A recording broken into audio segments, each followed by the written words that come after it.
tous et à toutes. Bonjour les enfants. Ils sont comme à Colomiers. Hein. Ouais. Ils n'ont pas de voix. Est-ce qu'il y a des enfants dans la salle? Bonjour les enfants. Je crois que vous pouvez faire mieux, non? Si je dis bonjour aux grands, alors bonjour aux grands.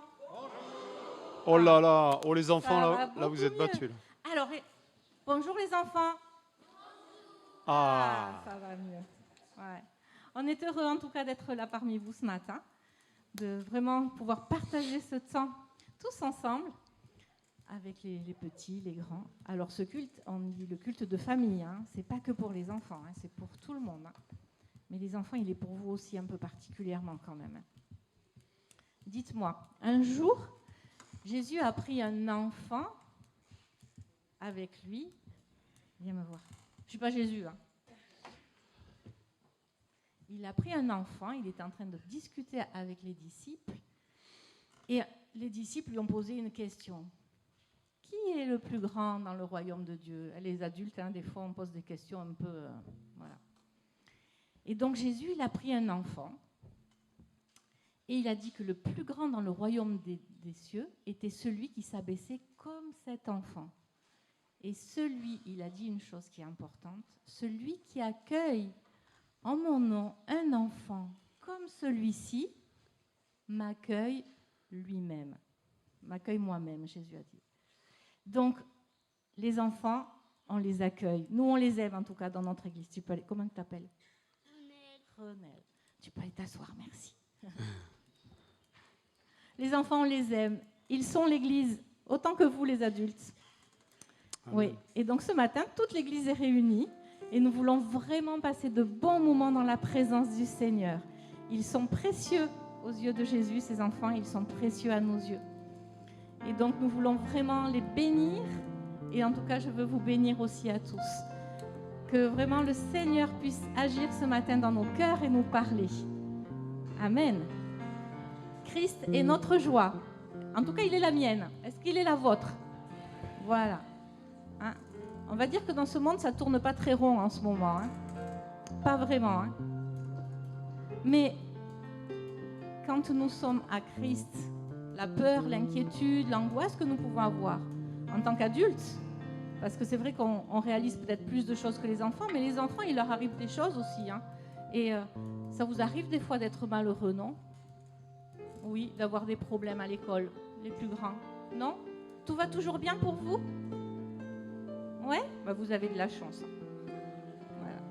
Mais en tout cas, quand tout va mal, on peut, si Christ est en nous, on peut proclamer Christ est ma joie. Il est celui qui brille dans le noir, cette lumière qui brille dans le noir. Il est celui qui me redonne l'espoir. Il est vraiment ma joie. Donc je vous invite à le proclamer avec nous tous ensemble ce matin. Alors je vais vous embêter ce matin parce qu'on va se lever, on va faire des gestes. D'accord? Donc, le Seigneur, il nous dit qu'il faut qu'on soit comme des enfants. Donc, ce matin, on va vraiment lâcher tous les a priori. On va vraiment lever notre cœur et nos voix pour le Seigneur.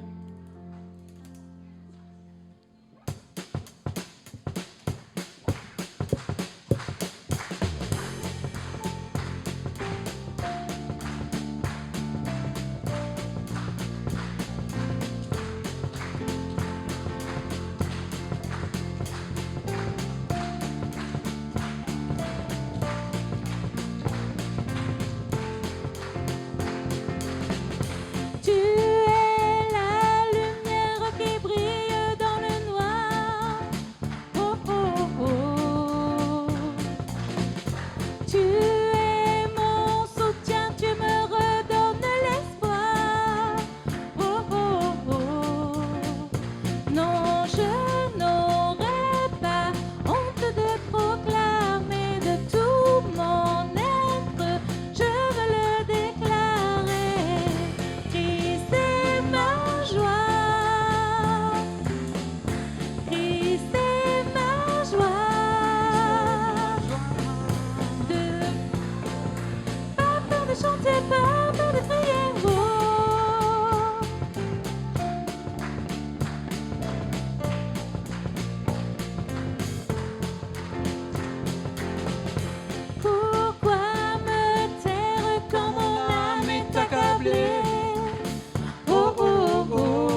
chanter, pas peur de crier, oh, Christ est ma joie, Christ est ma joie.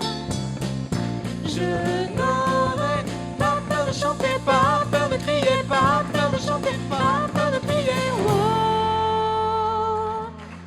Alléluia. Amen. Amen. Oh là là là là là là. Non, non, non. On reste debout là. Alors, c'est les enfants les plus jeunes, hein, ceux qui ont les jambes bien en forme là, qui s'assoient. Hein. Comme toujours en même temps. Hein. Ils sont déjà fatigués.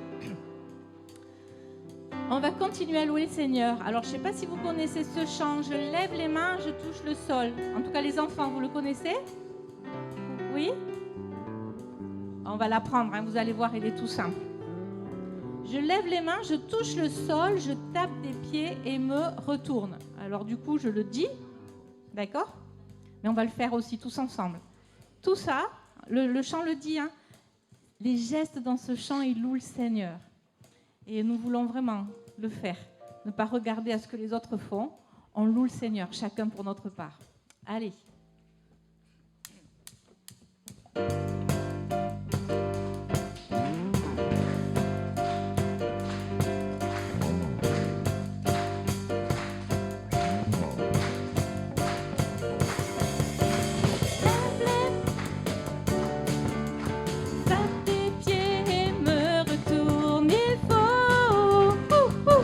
Je loue Dieu.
Il faut que je loue Dieu. On continue ?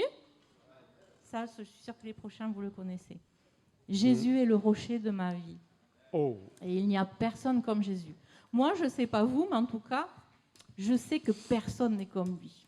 Ce chant nous dit « J'ai cherché partout et personne n'est comme Jésus ».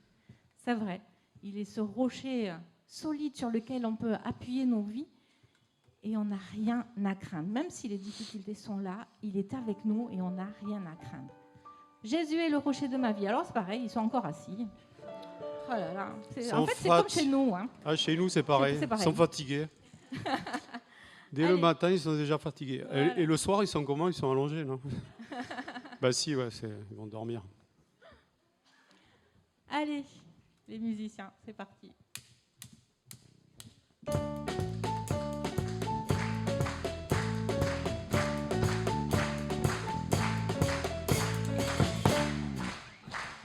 Jésus est le rocher de ma vie.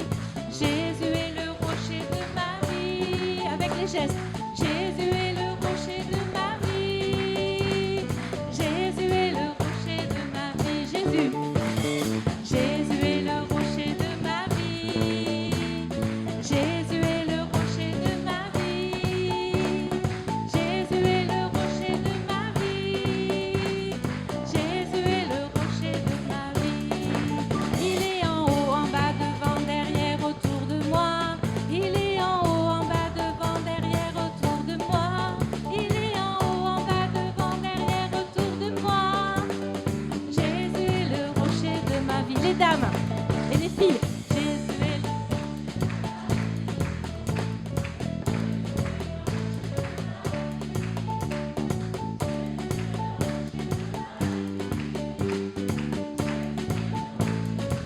Les gars,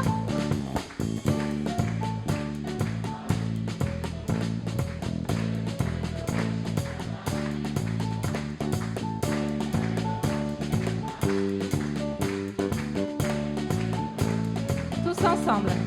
Il est en haut, en bas, devant, derrière, autour de moi. Il est en haut, en bas, devant, derrière, autour de moi. Il est en haut, en bas, devant, derrière, autour de moi. Jésus est le rocher de ma vie. Il n'y a vraiment personne comme Jésus. Il n'y a vraiment personne comme Jésus. Il n'y a vraiment personne comme Jésus. Il n'y a vraiment personne comme lui. J'ai marché, marché, personne, personne. J'ai fouillé, fouillé, personne, personne. J'ai tourné, tourné, personne, personne. Il n'y a vraiment personne comme lui. Il n'y a vraiment personne comme Jésus. Il n'y a vraiment personne comme Jésus. Il n'y a vraiment personne comme Jésus. Il n'y a vraiment personne comme lui. Il est en haut, en bas, devant, derrière, autour de moi. Il est en haut, en bas, devant, derrière, autour de moi. Il est en haut, en bas, devant, derrière, autour de moi. Jésus est le rocher de ma vie. Amen. Alléluia. Il chante bien, hein? Oh ouais. Ouais. Franchement, super. Hein. Ouais. C'est Je mieux pense qu'à que Colomiers. Le Hein. Seigneur, il doit être content là, franchement. On Belle va- chorale. Hein. On va vous piquer parce que vous êtes Ouais. mieux qu'à Colomiers. Non, c'est pas vrai. On va repartir avec tous les enfants, vous êtes d'accord ? Je crois que non. Hein. Mon Dieu est un très grand Dieu. Les chants qui vont suivre nous parlent de sa grandeur, de sa majesté. Ouais, les enfants, il est plus grand que votre papa. Mhm. Bien souvent, on dit mon papa, c'est le plus fort, mon papa, c'est le plus grand. Après, en grandissant, peut-être un peu moins. Hein. Mais là, si je m'adresse là, oui, mon papa, c'est le plus fort. Là, ouais. Hein. Mais même si notre papa, c'est le plus fort, notre papa du ciel, ben c'est lui qui est au-dessus de tout, il est grand. C'est lui qui a créé toutes choses.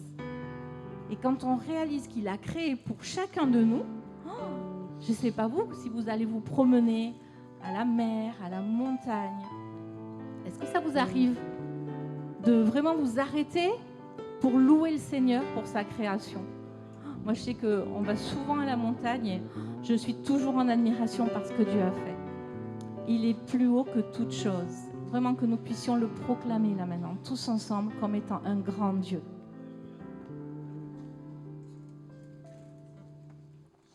Alors, attendez, oui, juste une chose. On va chanter. Mon Dieu est un très grand Dieu. Et là, pam, pam, pam, pam. D'accord, on a besoin de batterie supplémentaire. D'accord? On fait un essai. Mon Dieu est un très grand Dieu. Ok, super. Et après, par contre, quand on dit « il me tient dans ses mains », on ne le fait pas, hein, d'accord? Ok? Bon, je vous ferai signe. C'est parti.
On y va. Et il me tient dans ses mains.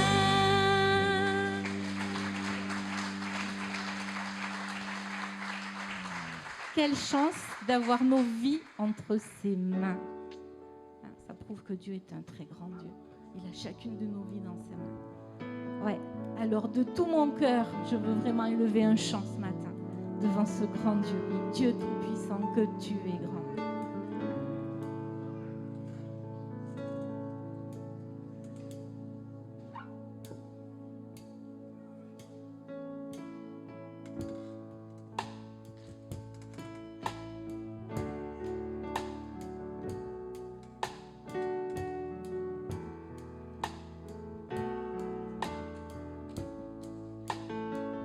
Dieu tout-puissant, quand mon cœur conscient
j'entends tous les oiseaux chanter.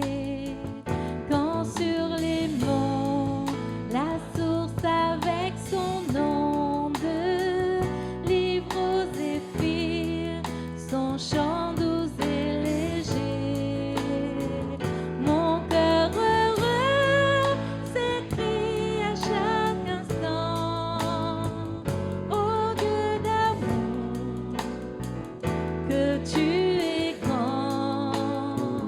Mon cœur heureux s'écrie à chaque instant: le Tout-Puissant, que tu es grand. Mais quand je songe au sublime mystère qu'un Dieu si grand a pu penser à moi, que son cher Fils est devenu mon frère et que je suis l'héritier du grand roi. Alors mon cœur dit la nuit le jour que tu es bon, ô Dieu d'amour. Alors mon cœur dit la nuit le jour que tu es bon, ô Dieu d'amour. Quand mon Sauveur éclatant de lumière se lèvera de son trône éternel, et que les sangs, les douleurs de la terre, je pourrai voir les splendeurs de son ciel. Je redirai dans son divin séjour: rien n'est plus grand que son amour. Je redirai dans son divin séjour: rien n'est plus grand que son amour. Je redirai dans son divin séjour: rien n'est plus grand que son amour. Je redirai dans son divin séjour: rien n'est plus grand que son amour.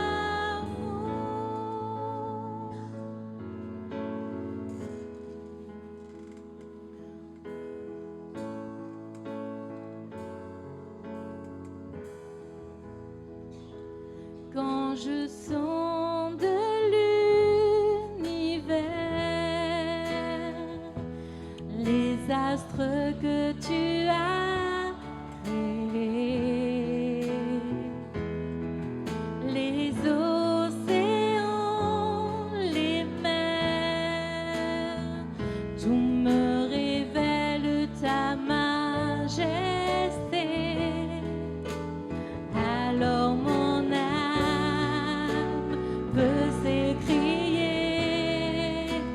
de tout mon cœur. Je veux chanter: ô Dieu, tu es infiniment grand, éternel puissant, roi majestueux. Ô Dieu, tu es infiniment grand, éternel puissant, roi majestueux.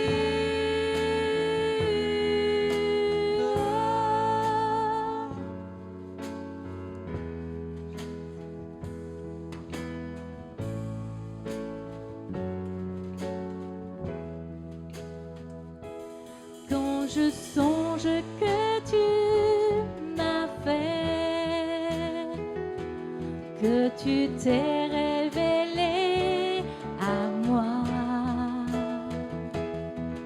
que pour moi tu as tout créé, tout me révèle ta bonté. Alors mon âme veut s'écrier de tout mon cœur, je veux chanter. Alors mon âme veut s'écrier de tout mon cœur, je veux chanter. Oh Dieu, tu es infiniment grand, éternel puissant, roi majestueux. Oh Dieu, tu es infiniment grand, éternel puissant, roi majestueux.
Oh Dieu, tu es infiniment grand, éternel puissant, roi majestueux.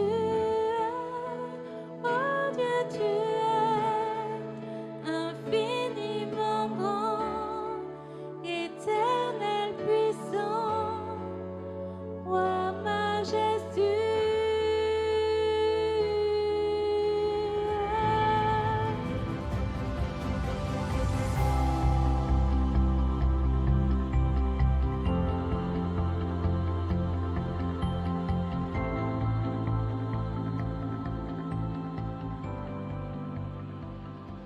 Je voulais bien sûr vous saluer quand même, remercier Jean-Marc et Laurence pour leur invitation, leur confiance. On est content de venir parmi vous, content aussi de rencontrer des personnes qu'on connaît, pour certaines depuis très très très longtemps et d'autres un peu moins longtemps. Je sais qu'on a travaillé déjà avec l'équipe qui encadre les enfants et on est content de vraiment pouvoir venir apporter de la part du Seigneur la bénédiction pour les enfants, pour les parents, pour les familles dans l'Église. Amen. Donc, comme vous le savez, nous exerçons le ministère sur l'Église de Colombier. Donc je vous transmets les salutations de notre Église. Voilà, on est très contents. On a repris, ça y est, hein, j'espère que vous étiez là, les réunions communes. La prochaine, c'est au mois d'octobre, je crois. Hein. Et donc on se réjouit de pouvoir avoir quelques temps de communion. C'est vrai qu'on est tellement occupés les week-ends, nous les chrétiens, qu'on a du mal à se voir. Mais nos cœurs sont ensemble pour cette ville de Toulouse. Et on pense, on est dans une église, mais on prie aussi pour les autres églises. Que le Seigneur bénisse partout. Je suis content de voir du monde ici. Et j'espère que l'église va croître encore. Il y a tellement de besoins, 1 400 000 personnes. Donc quelqu'un m'a dit cette semaine, même si on avait 100 églises avec 2000 personnes, ça serait rien du tout. 100 églises, 2000 personnes, ce serait pas mal, hein, sur Toulouse. Mais ce serait rien du tout. On a besoin encore d'œuvrer pour que le Seigneur soit manifesté, glorifié dans cette ville. Amen. Voilà, j'ai amené quelqu'un avec moi. Des fois, je me déplace avec quelqu'un quand on m'invite. Je ne sais pas si vous connaissez. Elle s'appelle Charlotte. Tu es là, Charlotte, non, ou pas? Et vous J'arrive. savez, Charlotte, c'est quelqu'un J'arrive. d'important. Donc les Ouais. gens importants, ils se font attendre. Bonjour tout le monde. Ah bah ça y est, elle est là. Dis-moi Luc, Oui. où est-ce qu'on est aujourd'hui? Je me rappelle plus. Tu Ouais. sais, à force de faire des tournées dans toute la France, ben je me perds un peu. Hein. Fouf. Ouais, t'exagères un peu, hein, les tournées dans toute la France. Mais bon, Ouais, bon. au fait, c'est vrai, on est où là? Les enfants? C'est quelle ville ici? C'est Lille? Ah, c'est l'église. Non, la ville, je te parle. Portée-sur-Garonne, ok. Oh, il y a du travail à faire au niveau de la géographie. C'est Bon. où tu habites, non? Je- Hein, c'est où tu habites, Portée-sur-Garonne? La question, c'est où est-ce qu'on est là maintenant? À Toulouse. On est à Toulouse, Charlotte. Toulouse. Ah, On est à Toulouse. attends, dis-moi, c'est dans le sud, non? Je sais pas, Hein? on est dans le sud là? Oui, tu crois qu'on est dans le sud? Ben, t'as raison. Ah, ah. On est Bon, dans le sud. après, je vous blague, hein, je sais qu'on est dans le sud parce que j'habite tout près d'ici, en fait. Ben oui, on est de Colomiers, donc on sait où est Toulouse quand même. Hein. Bon. Tu es incorrigible, Charlotte, hein, Ouais, je sais. avec tes blagues. On Je avait sais. décidé que tu en ferais pas. Ouais, mais je peux pas m'en empêcher. Je sais. Est-ce que tu es venu raconter quelque chose de particulier aux enfants? Parce que je veux bien t'inviter, mais qu'est-ce que tu vas nous dire? C'est quoi ce truc que tu as sur le front là? C'est quoi? Ah bah dis donc, il faut que je te dise quelque chose de Ah. trop chouette. Bah, tu sais, hier, j'ai fait un truc méga génial, extraordinaire. La classe, le courage et tout et tout. Waouh, trop fière. Ah ben, Trop, ça va. trop fière. Ouais, Ouais, ça va les mollets? Bon, ouais. ben, dis-nous ce que tu as fait, parce que là, on va gagner du temps. Ah bah non, hein, devine. Hein. Et puis vous pouvez essayer de deviner vous aussi. Hein. D'après vous, elle a fait quoi là? Vas-y. Elle est partie au ski. Ça pourrait vous faire croire, oui, effectivement. Ça ressemble. Ouais. Non, Ça ressemble à des lunettes de ski. non. Qu'est-ce qu'on peut faire d'autre avec des lunettes comme ça? Moi, j'entends rien du tout. Hein. Partir à la montagne. Non, Non? non.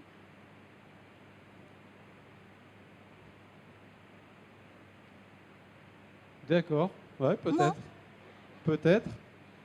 Ouais, j'ai pas entendu.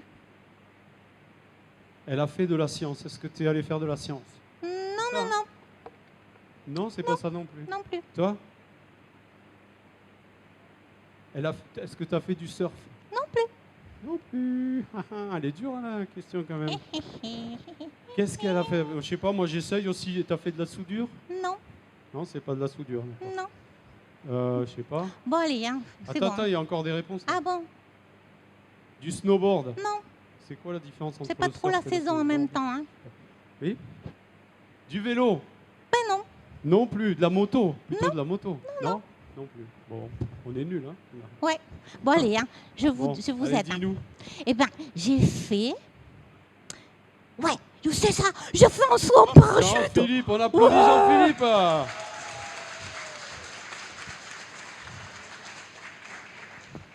Vas-y, répète, tu as fait quoi, Charlotte? J'ai fait un saut en parachute. Ouais. Waouh! Non, mais c'est pas possible. Oui. J'espère que t'as pas fait ça toute seule quand même. Mais non, quand même. J'étais avec un instructeur et j'ai sauté avec lui. D'accord. Moi, j'en reviens pas quand même. Vous vous rendez compte, les enfants? Elle a sauté en parachute. C'est un truc de fou, ça. T'as de la chance, toi. Ouais. Oh, punaise. T'as pas eu peur quand même? Non. Non. Oui, vraiment, tu n'as pas eu Non, peur. je me suis armée de courage. Ouais, t'es sûr? T'as pas eu Oui. peur du tout, quoi. Non, tranquille. Non. C'était super excitant comme expérience. Hein. Ouais. Ouais. Bon, ben c'est bien. On est fiers de toi, Charlotte. Hein, les enfants? On Ouais. l'applaudit? Bon, quand même, hein. Pour être honnête, Ouais, en fait, si. Oh, j'étais morte de trouille. Ah oui. Oh, maman. Oh. J'ai cru que mon cœur, il allait sortir de ma poitrine. Oh, c'était Oh, terrible, terrible. Oh. En fait, au moment de sauter même, je me suis cachée au fond de l'avion. Je tremblais comme une feuille. d'accord. Bah alors du coup, t'as pas sauté. Oh ben si, hein, aussi. L'instructeur, il est venu me chercher. Il m'a pris avec beaucoup de gentillesse en me disant que ça allait bien se passer. Ah. C'était long, mais il a fini par me persuader. Bon, et alors, au final? Et bien au moment où l'on approche de la porte de l'avion, il m'a attachée avec lui. Et puis moi, j'ai fermé les yeux. Et quand j'ai sauté, j'ai cru que j'allais mourir, que c'était fini pour moi. Ah bah, tu m'étonnes. Et puis, au moment où le parachute s'est ouvert, waouh, ça fait tout drôle. Et puis après, eh ben, j'ai fini par me calmer et j'ai profité. Ah. En D'accord. fait, quand on est bien attaché et que l'instructeur il est calme, en fait, on voit qu'il s'y connaît en matière de saut en parachute, et ben, on finit par aller mieux. Bon, bah du coup, t'en as profité alors. Ah oui, un peu. Attends, tu rigoles. Beaucoup, oui. C'était trop bien. C'était trop super, je t'assure. Quelle aventure.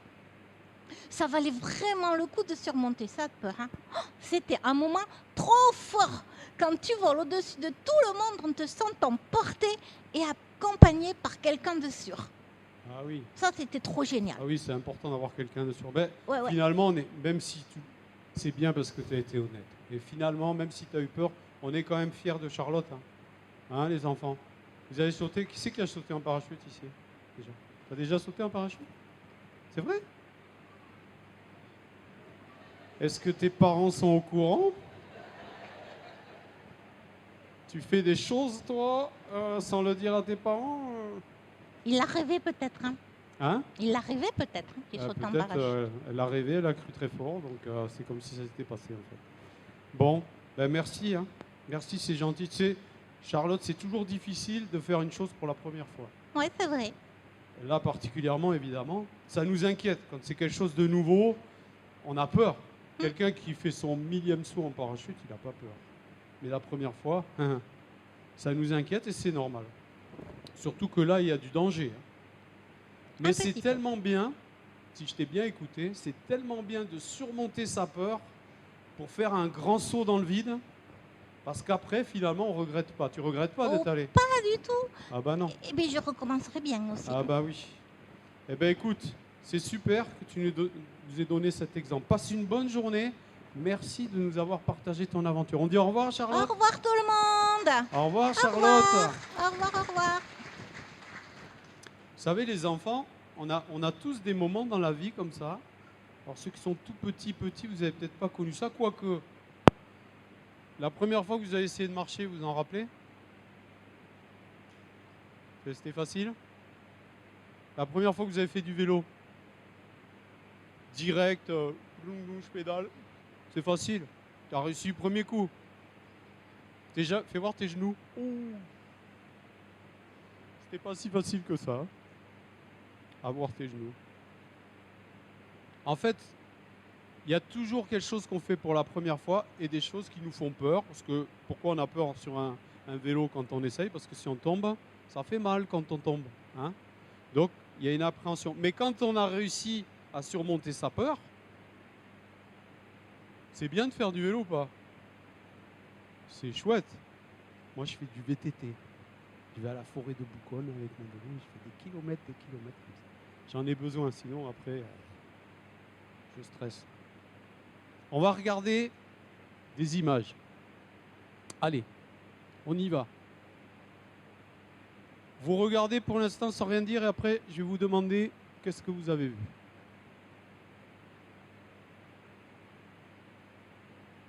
Alors eux, vous pouvez leur dire bonjour, hein, vous pouvez, mais ils ne risquent pas de vous répondre.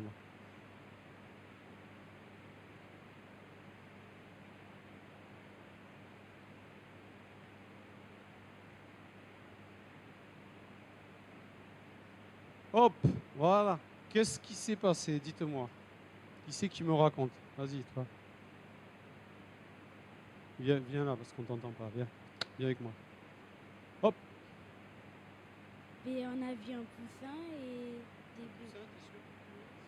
Poussin, c'est quoi? C'est le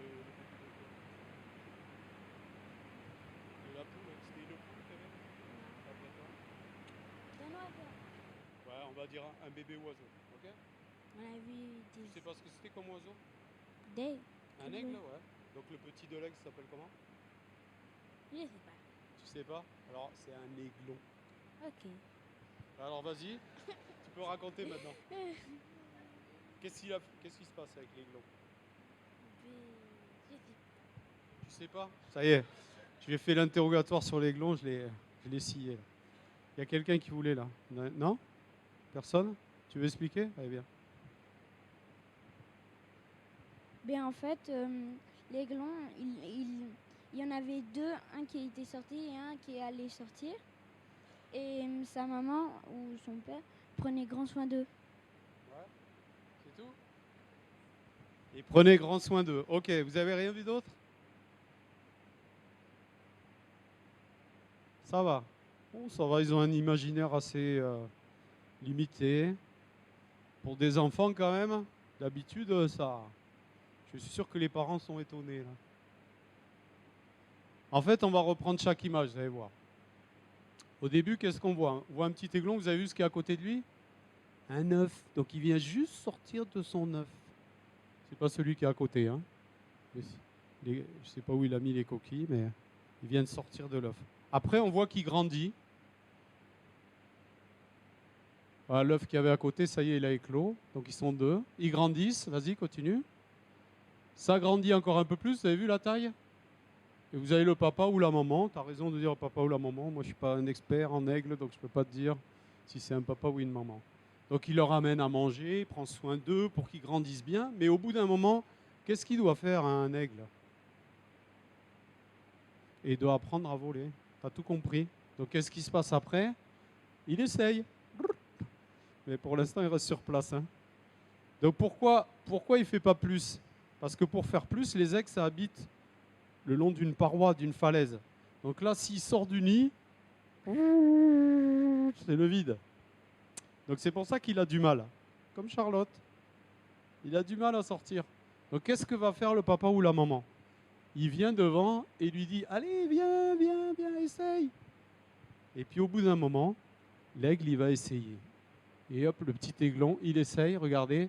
Alors bon, c'est pas comme ça que ça se passe en vrai, mais j'ai pris cette image, ça c'est parce que sur la photo, c'est pas un aiglon, c'est un autre oiseau. Mais j'ai pris cette image pour vous montrer que quand l'aiglon il fait le saut dans le vide, son papa ou sa maman, il s'en va pas en disant débrouille-toi. Il est là pour lui. Comme l'instructeur, il a été là pour Charlotte. Quand elle a sauté, l'instructeur, il était là avec elle. C'est ce qui l'a rassurée. Si elle avait été toute seule, ça se trouve, elle n'aurait même pas trouvé la manette pour déclencher le parachute. Et là, c'était pas bon. On a besoin, quand on fait un saut dans le vide, quelque chose qu'on a peur, d'avoir quelqu'un qui nous aide, qui nous rassure, ok? Donc, c'est ce qui se passe ici. Et ça vaut tellement le coup parce que regardez après. Regardez après. Vous avez vu où il est l'aigle? Vous n'aimeriez pas être en hauteur comme ça au-dessus des montagnes? Tout voir d'en haut là. Le top. Super. Comme Charlotte, elle a dit. Hein. Au début, elle avait peur. Puis après, quand le parachute l'a portée, qu'elle a senti qu'elle était en sécurité. Super. Est-ce que vous êtes d'accord qu'il faut surmonter ses peurs parce que ça nous amène à des choses super? Oui ou pas? Ça vaut le coup de surmonter sa peur. On vient voir deux exemples avec Charlotte et le petit aiglon. On va voir deux exemples dans la Bible maintenant. Un exemple de quelqu'un qui a peur, mais la peur, elle l'a empêché de sauter. Et puis quelqu'un qui a peur, mais ça ne l'a pas empêché. Et moi, j'espère que vous allez suivre le deuxième exemple. Mais je veux parler du premier exemple parce que moi, le premier, pour certaines choses, j'ai du mal à faire le saut parce que je ne me sens pas en sécurité, alors que pourtant le Seigneur, il me demande de le faire. On regarde le premier exemple, c'est celui du jeune homme riche. Vous connaissez l'histoire du jeune homme riche, les enfants? Pas tous apparemment. Alors, eh bien, on va l'apprendre. Il y a les animateurs et parents qui disent non, mais c'est pas possible, ils ne connaissent pas, mais on en a parlé 10 000 fois. Le jeune homme riche, c'est dans Matthieu chapitre 19, versets 16 à 22 qu'on trouve cette histoire. Vous écoutez bien les enfants? Voici un homme s'approcha et dit à Jésus, Maître, que dois-je faire de bon pour avoir la vie éternelle, c'est-à-dire pour aller au paradis, au ciel? Qu'est-ce que je dois faire? Jésus lui répond, pourquoi m'interroges-tu sur ce qui est bon? Un seul est bon. Qui c'est le seul qui est bon? Jésus ou Dieu? Hein? Je pense que Jésus parle de son Père là, à ce moment-là. Un seul est bon. Si tu veux entrer dans la vie, observe les commandements. Lesquels, lui dit le monsieur? Jésus répond, tu ne tueras point, tu ne commettras point d'adultère, tu ne déroberas point, tu ne diras point de faux témoignages, honore ton père et ta mère. C'est ce que vous faites les enfants. Tu aimeras ton prochain comme toi-même. Le jeune homme lui dit, j'ai observé toutes ces choses. Que me manque-t-il encore? Et Jésus lui dit, aïe aïe aïe. Le gars il était bien quand même. Hein. Vous avez vu tous les commandements, il a dit moi je le fais. Je ne sais pas si vous arrivez à obéir à tous les commandements de Dieu. Moi, je n'y arrive pas à tout encore. Hein. Mais là, lui, il a dit oui pour tout. Sauf que Jésus va lui dire, si tu veux être parfait, va, vends ce que tu possèdes, donne-le aux pauvres et tu auras un trésor dans le ciel. Puis viens et suis-moi. Après avoir entendu ces paroles, le jeune homme s'en alla tout triste, car il était très riche. Il avait beaucoup d'argent. Qu'est-ce qui se passe en fait, les enfants? C'est quoi le problème? C'est son argent le problème. Est-ce que l'argent, c'est un problème? Vous avez l'air partagé. J'entendais non, j'entendais oui. Vous avez raison. Hein? L'argent lui-même n'est pas un problème. L'argent, c'est un problème quand c'est trop important et que ça passe avant Dieu. Comme beaucoup de choses, tout est comme ça. Ça ne doit pas être avant Dieu. Donc le problème du jeune homme riche, c'est que Jésus lui demande de sauter. C'est-à-dire qu'il a été habitué à avoir plein d'argent et Jésus lui dit, laisse tout ça, suis-moi. Et comment je vais faire pour payer mes factures? Comment je vais faire pour manger? Comment je vais faire? Il a peur. C'est ça qui se passe. Et en fait, qu'est-ce qu'il fait? La peur, elle le paralyse et au lieu de dire oui à Jésus, il lui dit non. Et les enfants, j'aimerais que vous compreniez quelque chose. Les adultes, vous n'êtes pas concernés. Hein. Pas du tout. Dieu, il va vous demander de faire des choses. Au fur et à mesure que vous allez grandir, il va vous demander de faire des choses. Et vous, à chaque fois, votre cerveau, il va faire « Oula, si je fais ça, qu'est-ce qui se passe ?» Par exemple, vous êtes à l'école. Vous avez vos copains, vos super copains là, ou copines. Et ils ont prévu le lendemain de faire quelque chose qui est vraiment pas bien. Ils vous ont dit, ouais, tu vas venir avec nous. Hein. Et vous, comme vous êtes copains, que vous voulez être quelqu'un de sympa, vous avez dit, ouais, ok. Mais quand vous rentrez chez vous, le Seigneur, il parle à votre tête, à votre cœur, et il dit, ce qu'ils t'ont dit de faire là, c'est pas bien. Tu ne devrais pas faire ça. Et vous avez deux solutions. Soit vous avez peur de perdre vos amis, peur de dire, moi je ne fais pas ces choses parce que je suis un enfant de Jésus. C'est facile de dire ça à ses copains? Est-ce que c'est facile? Allez, soyez honnêtes. C'est facile? Non, c'est pas facile. Hein?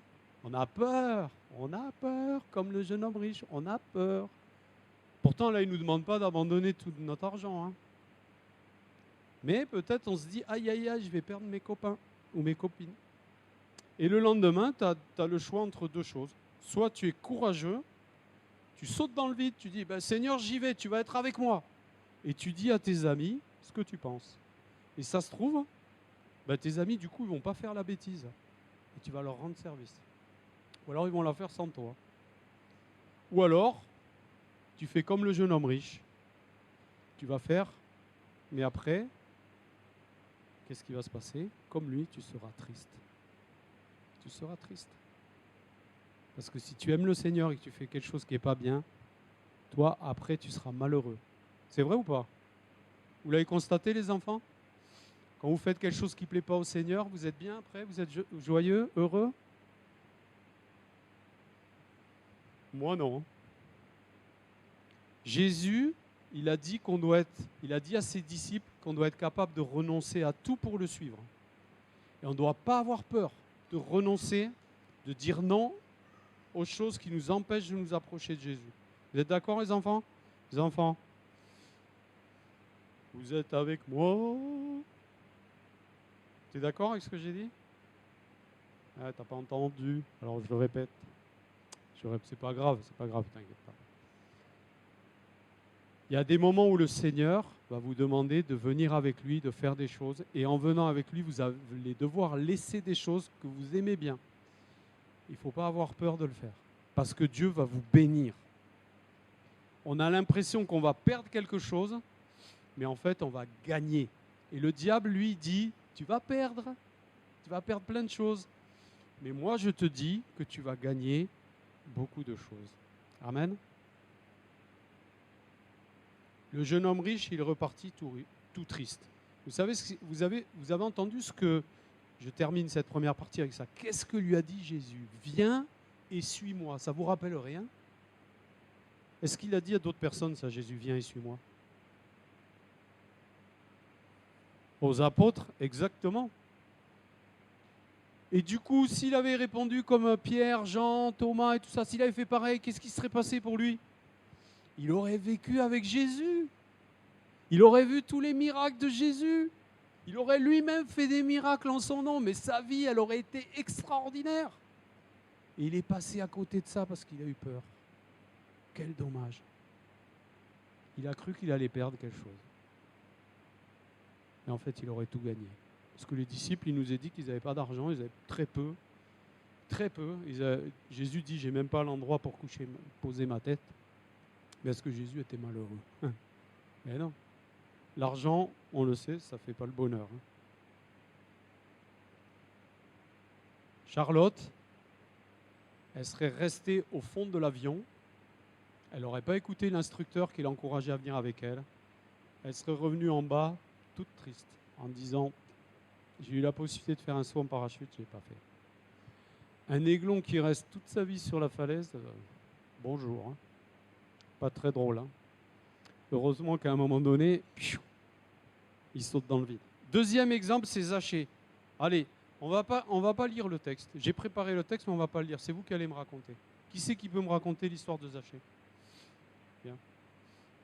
Ah, tu sautes dans le vide là. Viens et suis-moi, mon petit. S'il y a des erreurs, c'est pas grave. T'inquiète pas. Tu nous racontes ce que tu as retenu de l'histoire de Zachée.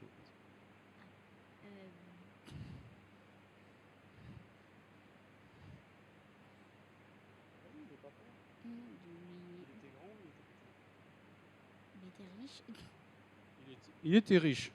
C'est bien, il a bien retenu. Après, est-ce qu'il était grand ou il était petit? Il était grand.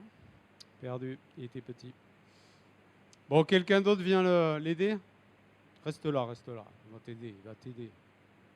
Alors, qu'est-ce qu'il a fait, Zachée? Zachée qui était riche et qui était petit, qu'est-ce qu'il a fait? En fait, Zachée, c'était un journaliste. Un journaliste, d'accord, ok. Et à un moment, Jésus, il est venu dans sa ville et plein de gens venaient, mais comme Zachée, il était tout petit, il ne pouvait pas voir, alors il est monté sur un arbre. C'est bien, très bien. Ensuite? Après, Jésus, il est venu devant lui et il dit, descends de cet arbre. Il lui propose quoi? De manger Ouais, mais où? À quel endroit? dans sa maison. Très bien, super. Et qu'est-ce qui se passe après? C'est pas fini l'histoire. Qu'est-ce qui se passe après dans la maison? Après, Zachée, il donne les meilleures nourritures à Jésus. Ouais. Et après, il prend une grande décision, c'est quoi? C'est de le suivre. Oui, mais avant, il fait autre chose. Non. C'est pas. Oui, en quelque sorte. Allez, ben, c'est gentil. Hein.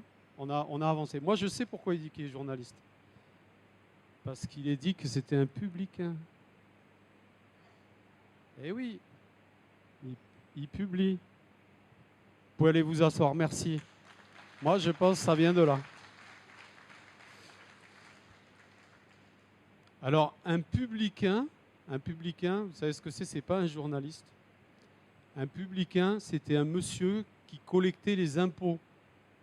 Il allait chez les gens pour leur demander les impôts qu'ils devaient payer à César, puisqu'à l'époque de Jésus, le pays d'Israël, il était sous l'occupation de Rome. Voilà, vous connaissez Jules César avec Astérix. Voilà, c'était l'empereur de Rome qui régnait. Voilà. Oui. Astérix, il n'a pas existé. Et oui. C'est Vercingétorix qui a existé, mais pas Astérix. Je suis d'accord avec toi. C'était bien de le préciser. Et c'est ça qui est super avec les enfants. Hein. On parle tranquille. Voilà. Donc, Zachée, il est comme le jeune homme dont on vient parler, il est riche. Il est riche lui aussi. Mais lui, il a envie, il vient voir Jésus, il n'a pas du tout la même attitude. L'autre, il arrive, il dit, moi, j'ai observé les commandements, moi. L'autre, il veut voir Jésus, mais il sait que... Vous savez ce qu'il faisait quand il collectait les impôts? Il demandait à la famille ce qu'il devait à César. On va parler, par exemple, il devait 10 € à César. Il disait, tu me donnes 20 €. Comme ça, il donnait 10 € à César et hop, 10 € dans sa poche. Vous savez compter, hein, 10 plus 10, ça fait... Bien. Ok. C'est ça qu'il faisait. Et donc, il s'enrichissait comme ça. Donc, il ne devait pas être trop fier quand même. Mais il veut voir Jésus. Il veut voir Jésus.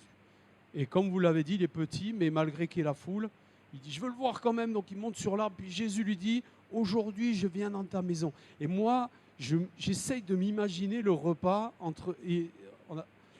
Des fois, c'est embêtant la Bible parce qu'on aimerait bien en savoir plus. Qu'est-ce qu'ils se sont racontés, Jésus et Zachée? Ils ont parlé de quoi? Pour que Zachée, d'un seul coup, il dit, je vais rembourser tout ce que j'ai pris et je vais donner mes biens aux pauvres, une partie de mes biens aux pauvres. C'est ça qu'il a fait, Zachée, que tu ne t'es pas rappelé. C'est ça, en fait. Il a pris cette décision devant Jésus. Comment c'est venu? Ben moi, allez, j'essaye une hypothèse. Je ne dis pas que c'est la vérité. Mais je me dis que certainement, il lui a dit la même chose que le jeune homme riche. Puisqu'il a dit à l'autre jeune homme riche, pourquoi il ne le dirait pas à quelqu'un qui est pareil? À mon avis, il lui a fait la même proposition. Et cette fois-ci, Zachée, je pense qu'il a dû avoir peur, mais il l'a fait. Il fait le saut et il donne ce qu'il a. Il dit maintenant, j'ai passé mon temps à essayer de piquer de l'argent, d'avoir de l'argent pour être riche, C'est pas ça qui est important. Ce qui est important, c'est de suivre Jésus. Et il va prendre cette décision. Et il fait bien. Vous savez pourquoi il fait bien? Parce qu'à la fin, il est dit ceci. Je vous le lis. Peut-être tu peux afficher la dernière diapo concernant le texte. Jésus lui dit, le salut est entré aujourd'hui dans cette maison parce que celui-ci est aussi un fils d'Abraham. Le Fils de l'homme est venu chercher et sauver ce qui était perdu. Amen. Il a tout gagné, Zachée. Parce que maintenant, il va aller où quand il sera mort? Au ciel.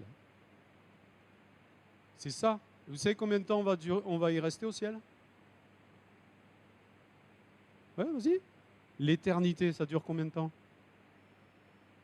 Ça ne s'arrête jamais. Et la vie sur terre, ça dure combien de temps? Combien de temps ça dure à peu près? Une vie sur terre?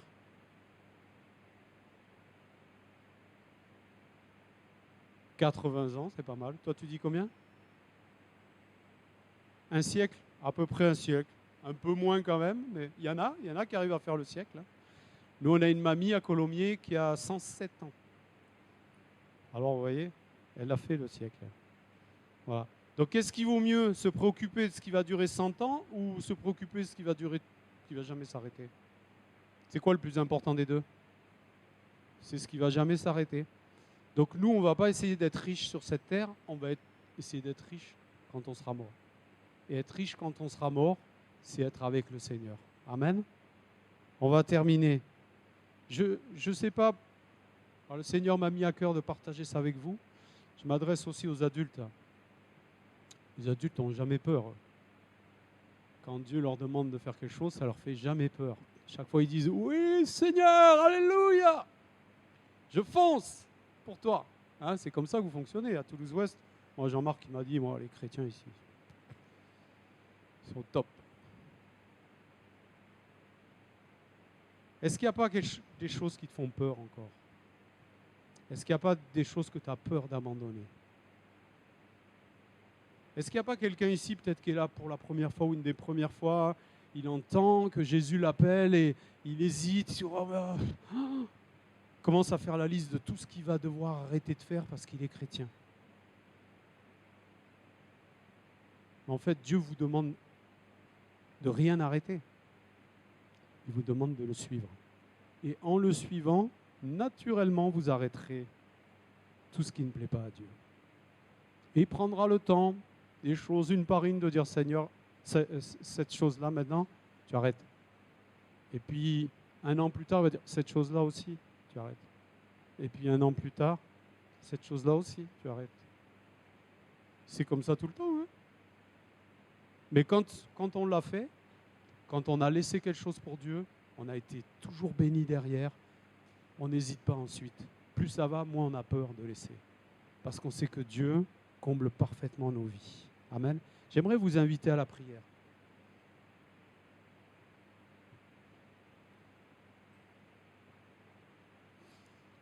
Pendant que vous avez les yeux fermés, les enfants, moi j'aime bien quand on prie qu'on ait les yeux fermés.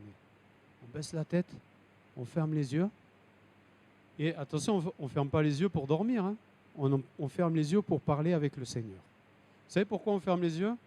Parce que quand on a les yeux ouverts, il y en a un qui se lève à côté, il y a un truc, il y a l'image là-bas, pof, on est distrait. Quand on ferme les yeux, on pense à Dieu et à lui tout seul. Ok?